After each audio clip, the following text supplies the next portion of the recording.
मैं चेतराम मीणा, सहायक आचार्य, राजकीय महाविद्यालय Karauli, BSc second year, ethology. Topic मधुमक्खियों में सामाजिक संगठन या मधुमक्खियों का सामाजिक व्यवहार। कीटों की वे जातियां जो हर सदस्य के लाभ के लिए एक निभय बनाती है, सामाजिक कीट कहलाता है एवं इस प्रकार के कीट को सामाजिक कीट कहा जाता है। सामाजिक कीट के कुछ विशिष्ट लक्षण जो है वो पाए जाते हैं। सभी सदस्यों का जीन प्रारूप लगभग समान होता है, अर्थात एक ही जाति के सदस्य एक सामाजिक संगठन का निर्माण करते हैं।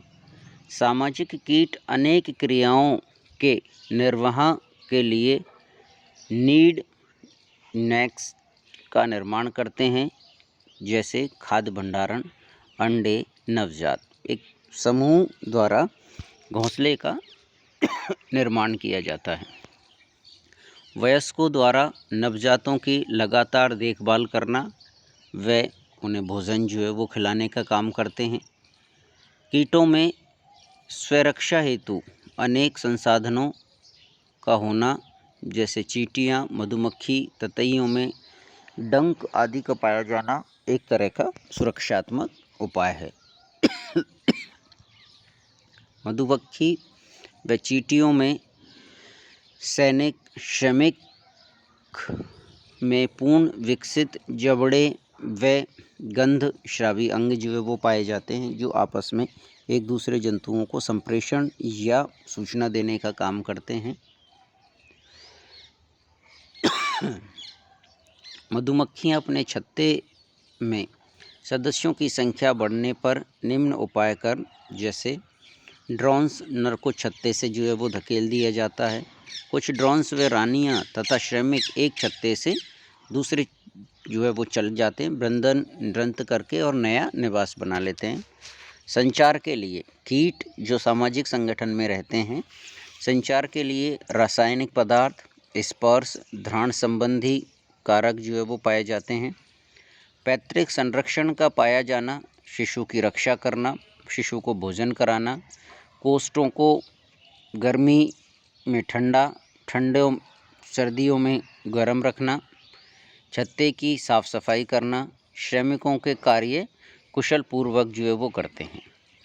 तो ये कीटों में इस तरह के सामाजिक लक्षण पाए जाते हैं जो एक साथ एक समूह में रहने के लिए जरूरी है। मधुमक्खी एक सुसामाजिक जीव है।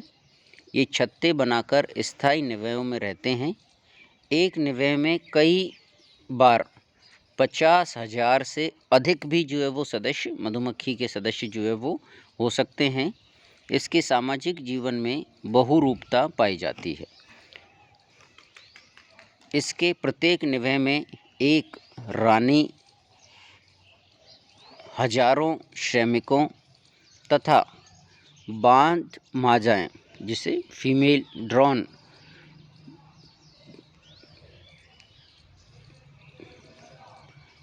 व कुछ ड्रोन अर्थात नर होते हैं। जो संपूर्ण मधुमक्खी का, जिसे हम छत्ता कहते हैं, उसमें एक रानी मधुमक्खी, हजारों की संख्या में श्रमिक जो मादाएं ही होती हैं, लेकिन स्टेराइल मादाएं होती है, अर्थात वो निषेचन योग्य नहीं होती है। व कुछ संख्या में नर या ड्रोन पाए जाते हैं। तीनों के सामाजिक संगठन में रहने के लिए तीनों मधुमक्खी के रूप अपना अलग अलग कार्य करते हैं, अपना अलग अलग योगदान देते हैं। नर अर्थात ड्रोन संख्या अधिक कम होती है, लगभग एक छत्ते में 100 तक। ये अगुणित होते हैं, अर्थात इनमें गुणसूत्रों की संख्या n पाई जाती है। प्रमुख कार्य रानी को निषेचित करना। भोजन की कमी होने पर इन्हें छत्तों से खदेड़ दिया जाता है। वृंदन के समय नर रानी के साथ कामद उड़ान के लिए निकलते हैं। व मैथुन के उपरांत नर की मृत्यु हो जाती है। इन्हें पोषण श्रमिकों द्वारा दिया जाता है और कामद उड़ान के बाद सारे नर जो बाहर छत्ते से बाहर रानी मधुमक्खी के साथ जाते हैं उनको वापस छत्ते में प्रवेश भी नहीं दिया जाता है। श्रमिक, ये द्विगुणित स्टेराइल फीमेल्स होती है, मीन्स गुणसूत्रों की संख्या 2n पाई जाती है। मुख्य रूप से मादा होती है लेकिन निषेचन योग्य नहीं होती हैं, ये निषेचन नहीं करते हैं, इसलिए इन्हें स्टेराइल मादाएं कहते हैं। इनका जो कार्य है वो परागकण एवं मकरंद एकत्रित करना, मौसम के अनुसार छत्ते को गर्म या ठंडा रखना, रेजिन अथवा गोंद लाना, छत्ते एवं शिशुओं की सुरक्षा करना, छत्ते का निर्माण करना, डिंबकों, नरों व रानी को पोषण की व्यवस्था करना और संकट काल में अनिषेचित अंडों को उत्पन्न कर नरों को जन्म देना। मीन्स जो श्रमिक हैं, वर्कर्स हैं, वो ही संकट काल में अनिषेचित अंडे उत्पन्न करके और नरों को जन्म देते हैं। जीवन काल अल्प 6 सप्ताह। ये थकान के कारण जल्दी मर जाते हैं क्योंकि जो छत्ते का संपूर्ण कार्य है, संपूर्ण देखरेख है, वो इन श्रमिकों के द्वारा ही किया जाता है। कार्य की दृष्टि से श्रमिक का मधुमक्खी के समाज में महत्वपूर्ण स्थान है। यदि श्रमिक नहीं हो तो मधुमक्खी का जो छत्ता है या मधुमक्खी का जो सामाजिक संगठन है वो पूर्ण नहीं हो सकता। अधिकांश जो छत्ते के कार्य हैं वो श्रमिक के द्वारा ही किए जाते हैं। तीसरा प्रारूप पाया जाता है रानी। एक छत्ते में मात्र एक प्रजननक्षम मादा होती है। यह पूरे छत्ते की जननी होती है। मीन्स जो संपूर्ण छत्ता बना हुआ है वो संपूर्ण छत्ते की जननी रानी है, जिसकी संख्या केवल पूरे छत्ते में एक होती है। इसे रॉयल जेली नामक पदार्थ पोषण के रूप में दिया जाता है। इसके सारे कार्यों को श्रमिक संपन्न करते हैं। छत्ते के निचले भाग में पाई जाती है और यह है रॉयल जेली में परागकण प्लस शहद पाया जाता है। परागकण प्लस शहद को मिला के जो भोजन बनता है उसे रॉयल जेली कहते हैं। और पूरे छत्ते में रॉयल जेली खाने का जो है केवल और केवल रानी मधुमक्खी ही रॉयल जेली खा सकती है। रॉयल जेली का जो शैल है, जो उसका जो कोष्ठ है, कक्ष है, वो बड़े आकार का होता है। मधुमक्खी का छत्ता श्रमिकों द्वारा मोम वैक्स की सहायता से षटकोणीय कोष्ठों के रूप में निर्मित होता है। मीन्स 6 भुजाएं होती हैं उसकी और 6 भुजाओं के रूप में कोष्ठ की ये खोखला पाया जाता है, जिसमें पूरे छत्ते में निम्न प्रकार के कोष्ठों का निर्माण होता है। सबसे पहला है ब्राउड सेल। शिशुओं को रखा जाता है जहां इनका पालन पोषण होता है। स्टोरेज सेल, संग्रहण कोष्ठ, मधु तथा पराग एकत्रित किए जाते हैं। जैसे ही श्रमिक द्वारा बाहर जाके मकरंद व परागकण एकत्रित किया जाता है उसको इन स्टोरेज सेल में रखा जाता है। अगला जो कोष्ठ है वो है ड्रोन सेल या नर कोष्ठ।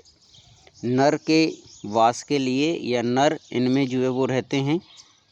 वर्कर कोष्ठ, केवल शिशु श्रमिक ही रहते हैं। बाकी जो छत्ते के बाहर हमें दिखाई देते हैं वो श्रमिक होते हैं। केवल शिशु श्रमिकों को जो छोटे हैं उनको वर्कर सेल के अंदर रखा जाता है। और 5वां कोष्ठ पाया जाता है क्वीन सेल या रानी कोष्ठ। आकार में सबसे बड़ा व इसमें रानी वास करती है। मधुमक्खी के सामाजिक जीवन की अन्य कुछ जो है वो महत्वपूर्ण विशेषताएं हैं। संप्रेषण व भोजन स्रोत की सुरक्षा करने के लिए विशेष प्रकार के नृत्यों की सहायता की जाती है, जिसको 1960 में कार्ल वॉन फिश द्वारा मधुमक्खी के नृत्यों की सहायता से उसका संप्रेषण, उसका भोजन खोजने का मार्ग बताने का कि भोजन किस दिशा में है, किस तरह का भोजन है, उसके लिए नृत्यों की सहायता से संप्रेषण किया जाता है। मधुमक्खी में 2 प्रकार के नृत्य पाए जाते हैं। एक है घूमर नृत्य और दूसरा पुच्छ अभिदोलन नृत्य या टेल विंगल डांस। यदि भोजन 250 फीट से नज़दीक है, या हम कह सकते हैं यदि भोजन कम दूरी पर पाया जाता है, तो श्रमिकों द्वारा घूमर नृत्य किया जाता है। एक जगह पर गोल गोल घूम के, पहले बाईं ओर घूम के, फिर उसी जगह दाईं ओर घूम के, फिर बाईं ओर घूम के, फिर दाईं ओर घूम के गोल गोल नृत्य किया जाता है। और अपने श्रमिकों को यह संदेश दिया जाता है कि किस दिशा में किस तरह का भोजन उपलब्ध है। उसके लिए ये रानी मधुमक्खी अपने साथ पराग कण भी संरक्षित करके लाती है, या पराग कण भी लेके आती है, जिनकी खुशबू से अन्य श्रमिकों को यह भी बताया जाता है कि कितनी दूरी पर किस तरह के पराग कण या किस तरह का शहद उपलब्ध है। दूसरे प्रकार का नृत्य पुच्छभिदुलन नृत्य, यह 8 आकार का नृत्य होता है। इसके द्वारा अधिक दूरी पर उपस्थित भोजन के संकेत और दिशा के बारे में बताते हैं, और भोजन की उपलब्धता इनके द्वारा किए गए नृत्य की फ्रिक्वेंसी पर निर्भर करता है। यदि श्रमिक बहुत तेज़ी से और तीव्रता से नृत्य करता है तो भोजन अधिक है, और यदि नृत्य धीमी गति से किया जाता है तो भोजन कम उपलब्ध है। इस तरह से हमने देखा मधुमक्खी के सामाजिक संगठन में रानी मधुमक्खी द्वारा अपना कार्य किया जाना है, श्रमिक मधुमक्खी द्वारा अपना कार्य किया जाना है, नर द्वारा अपना कार्य किया जाना है, और स्थायी रूप से एक साथ एक समूह में बनाए रहती है। अर्थात मधुमक्खी एक सामाजिक कीट का विशेष उदाहरण है। धन्यवाद।